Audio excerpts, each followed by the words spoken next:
Nagu soo biir oo baro luuqadda Englishka si joogto ah. We went fishing after school. We went fishing after school. Aadnay kalluumaysi iskuulka kadib. You are very lazy. You are very lazy. You are very lazy. Aad ayaad caajis u tahay. Teach your children tricks. Teach your children tricks. Teach your children tricks. Bar carruurta khiyaanooyinka. I would like to help you. I would like to help you. I would like to help you.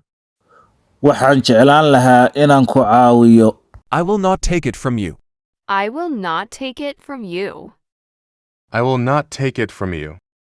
I will not take it from you. Kama qaadan doono iyada, fadlan laygta iyo falowda hanaga ilaawin.